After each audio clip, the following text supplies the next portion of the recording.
Welcome to Radio Tiny House. Today we're going to talk about... Three things that I have on my list. Three things. We wandered our way here, so we'll talk a little bit about how you don't get here from Atlanta. For us, we came all kinds of other ways. Okay. So we'll talk about that. How much we enjoyed Laurel. Right.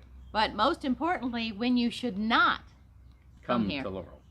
And it's not August, but that may be a good time not to go to. Yeah.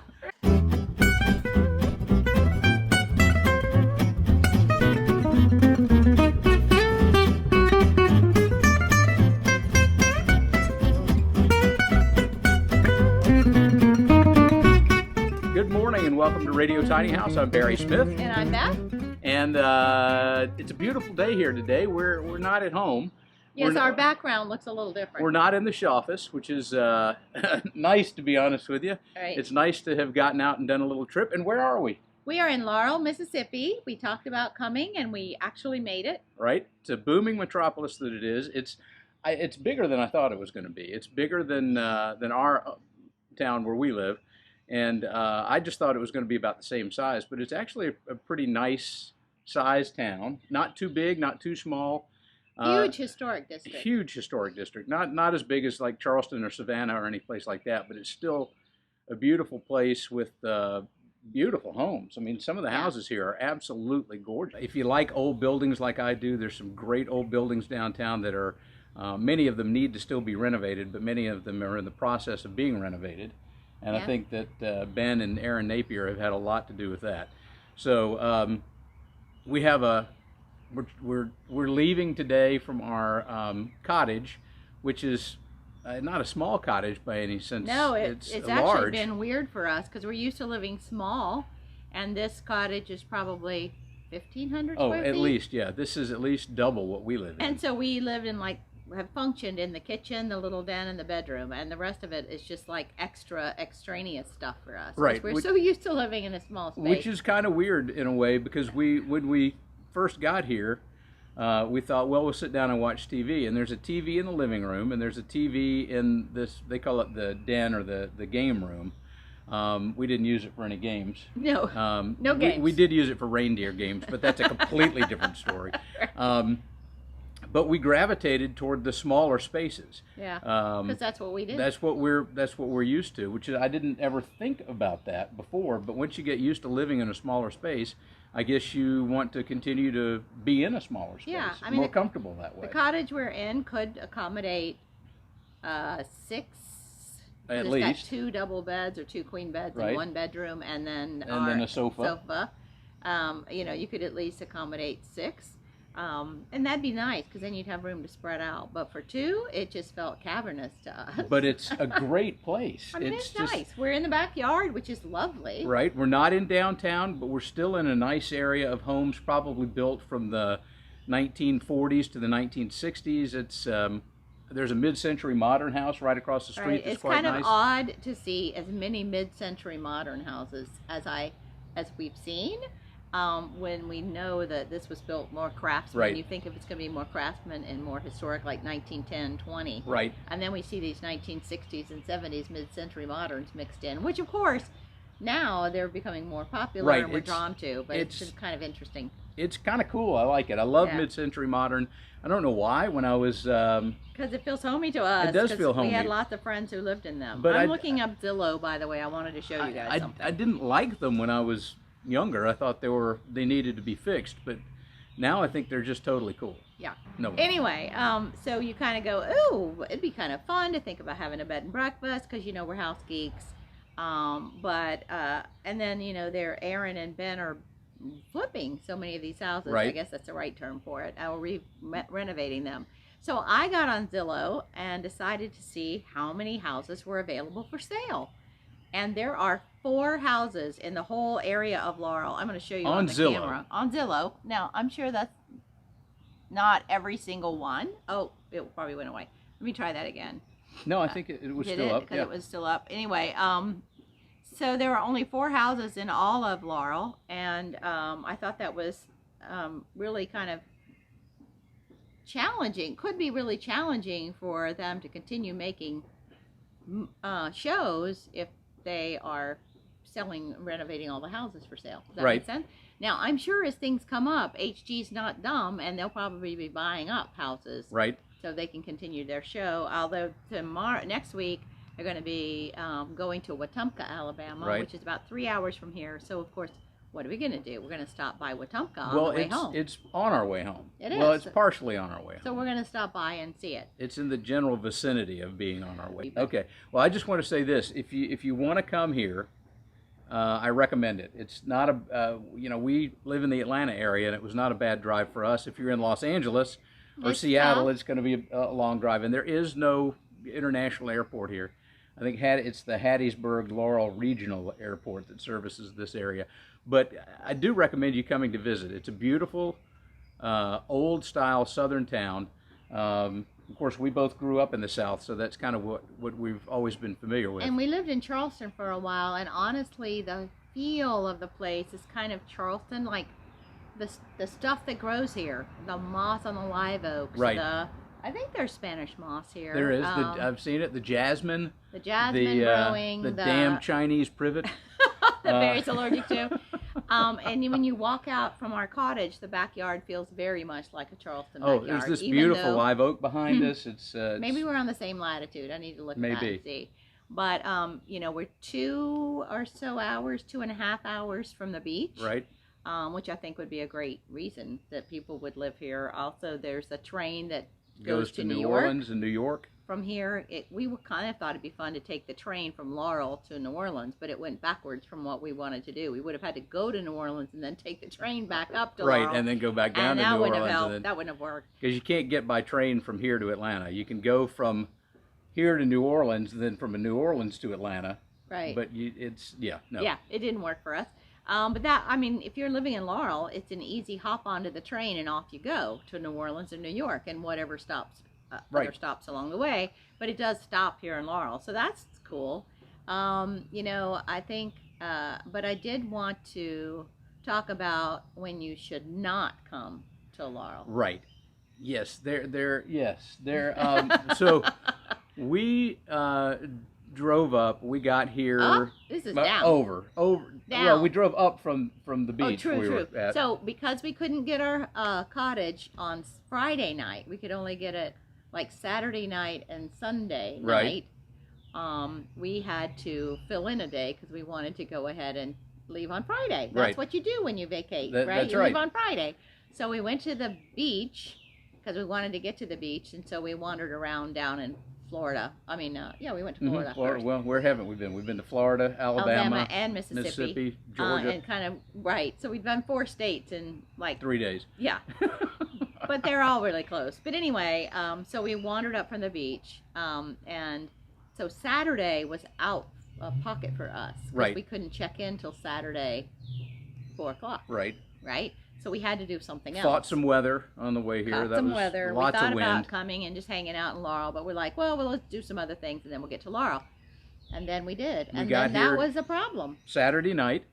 I guess Saturday late afternoon, and then we did what we needed to do in the cottage, unpacked the car, did all that kind of stuff, and went into town. And many of the restaurants had already closed for the night or had really, really long waits. Right. So the 2 main restaurants that are in town had long waits, and we are not used to waiting. No, we're not. We don't wait.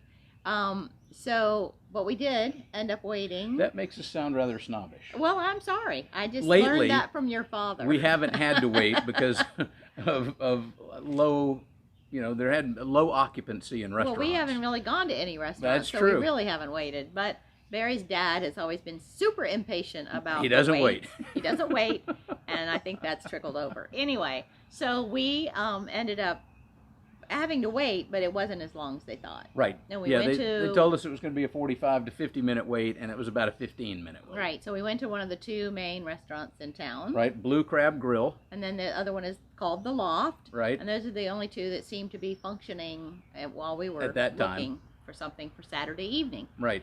And then we decided, well, we'll just come back on Sunday. And right. Wow, that was a rude awakening. We are not used to a small southern town in Mississippi where everything's closed on on Sunday. Sunday, and most everything is closed on Sunday, or either that or opens for brunch 2 hours from 11 to 2, and then they close. Right, but we weren't really aware of that. We didn't pay that much attention to it. Didn't even look to see. We just, because where we live, everything's open. Everything's open on Sunday. So, yeah, do not come to Laurel on Sunday unless you want to see 2 things.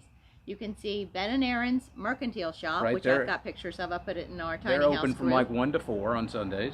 Right, and then the other general store across the way is like 1 to 3. Right. Right, and that's where Ben's workshop, etc. But the rest of the and stores. Let me just say, if you like woodwork or anything ever made from wood, Ben's workshop is awesome. Yeah, and leather and lots of stuff, and lots of t-shirts. I could have stayed there for the full day. Right. Well, that and the fact that they have a lot of retro things and Barry's totally into vintage ads and vintage fonts and vintage frosty root beer and all those vintage things. So he was in heaven. But anyway, so we did get a chance to go to the mercantile. I ended up buying something there, some gifts there. Because, of course, we want to support Ben and Erin because they are bringing this town back from nothing to a place that people want to come, except on Sunday. And you can come on Sunday. Just be forewarned that everything that you want to do is not really going to be open. Right, and no restaurants. We went into a barbecue restaurant, a chain, I think. At 2:13. At 2:13, they're like, we're closed at 2. And we're like, well, what time is it? It was like 2:13. Yeah. And so then we had to leave Laurel, downtown Laurel, because we couldn't find any other place to have lunch, and go off to the, the Walmart area of Laurel, which is, every chain you could imagine, which is not what we had hoped our experience would be. Good barbecue, and we just got okay barbecue. But we also wanted to support downtown. Right, yeah. And the funny thing is, it's Monday, we're getting ready to leave, and almost every restaurant that we would have gone to today is closed. Because they close Sunday and Monday. Right, or they open at 11. Right, and so we will have time to do that if we choose to. Yeah, sure. But if we want to go to Wetumpka and get home before midnight. Right, we might not. So anyway, word to the wise, if your B&B is rented on Friday, and by the way, that's why we came, because it was hard to find something. We wanted to come in April before it got too hot. Right. And we were ready to get out of whatever. This is our first trip after being vaccinated, and we feel confident that we can travel. We did take that sneaky little trip to the beach. Didn't talk to anybody, didn't see anybody. We went and stayed in a little tiny cottage. That was like February, wasn't it? No, I think it was the fall. Oh, maybe it was the fall, yeah. It was chilly and windy. But, yeah. And we didn't really interact with anybody because at that point we were not willing to. Right. But now we feel so much safer, even though everybody says wear a mask all the time. We're not really doing that as much as they would like us to, I think. So anyway, we've enjoyed our time. We've done some videoing. We'll add that to some of the YouTube part of this. But I think I could highly recommend it. Now, if you're somebody who needs a lot of stimulation, that is not Laurel. Laurel is laid back, relaxing. Bring your family here, play cards, watch movies. Play cards, yeah. Go to the Rusty Chandelier and right, some of the other shops. I mean, if you want to, it's not a place if you've got little kids and they're active all the time and they would prefer to be at Disney World than anywhere else. This is not that kind of thing. This is a laid back, relaxing, don't have to be anywhere at any particular time kind of vacation, which is kind of nice to take. We hadn't done one of those in a long time. Well, especially since COVID, we're not exposing ourselves to a lot. But because we both believe, even though we advocate for tiny houses, we both believe in the small town America, and a lot of that is going away. And it's nice to see people that have rallied around. Ben and Erin had a vision, and a whole lot of other people have rallied around behind that. And it's nice to see that and to see the fruits of their labor. Right, and the resurgence of that. Right. We've seen that in our town, and one of the reasons many of the reasons people want to go tiny is cost. Right. Cost effectiveness. And if a house in San Diego cost $1 million, you come to Atlanta and it costs $250,000. Right. Although that's changing as more people from California are coming moving to Atlanta. But but you come to a small town like Laurel, and maybe that house is $70,000. Right. Well, not now, but before Ben and Erin started getting famous, it was probably Right. really inexpensive. Now it's not. Most of the houses that I saw are not inexpensive. So, you know, but if you can find a way to find happiness in a small town, if you're looking for cost savings, maybe tiny isn't the only option. You know, Right. that's why we chose to do what we did. We wanted to build a small house, make it affordable, debt-free, all those things that are motivators. But, you know, I think the tiny houses, shed homes, radio tiny house, yes, that's not really what we see in Laurel, but I think it goes back to the same notions. Right, it does. Find a place that's affordable, craft a life that you can afford, and live maybe a more laid-back life. Maybe work from home, maybe find, you know, good internet. We struggle with that, as you know. But find a place. Well, the internet here seemed to be pretty good, so yeah, that's nice. Laurel has better internet than we do. So, you know, I think it is the whole lifestyle that many of us Right. are looking for. A simpler life with less stuff, less overhead. And perhaps more, I get much more of a sense of community here and being part of the community than, you know, most big cities. So it's, I mean, if you're looking for a place to move, Consider small town yeah, America. it doesn't have to be Laurel. It can be, you know, Greenville, Georgia, or it can be, Right. you know, a small town in Wyoming, if that's what you want. But yeah, if you're looking for a different lifestyle that may be a better lifestyle, then consider small town America, because these towns need us. They do, and they need people that are visionary. They need people that are working from home. We're doing a working from home series kind of within Radio Tiny House Right. and within our Tiny Houses Shed Homes. We'll be parceling some of that out. But, you know, if you have the opportunity not to have to commute into big city, why would you live there? As long as you can get your needs met in other ways. That's right. And right now, I mean, we're coming off of the pandemic, and a lot of people have, and a lot of companies have realized that their people can work from anywhere. Yeah. So take advantage of right. that if you can. And think about doing something less Yep. less high maintenance and high overhead. Right. So you That's can right. live an easier life. That's exactly right. So what else is on your list? I didn't make a list today. Yeah. No, that's pretty much it. That's pretty much it. We've covered everything. We have, and we're, of course, enjoying our backyard. We have A few more minutes. 9 minutes until we're before supposed we to check out. Right. So we'll wrap it up. Weirdly enough, last night we were watching Hometown in Laurel. Right. And they were having local Laurel commercials, which was kind of fun. weird and kind of fun. But then they ran it was like a marathon again. So they Yeah. were rerunning them. I'm like, oh. But funny enough, it's hard to find the houses that they've done, which I think is It for is. privacy Yeah. issues. We haven't really gone and stalked any of that. But, And nor will we. Nor will we, because we don't want to be that kind of tourist. But, Right. you know, just enjoy the show and know that Laurel's a worthwhile place to visit. It is indeed. We've had a good time. Good people here, too.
we'll see you later. You know where to reach us. You can reach us at radiotinyhouse.com, or you can send us an email at radiotinyhouse@gmail.com. And now I'll say bye.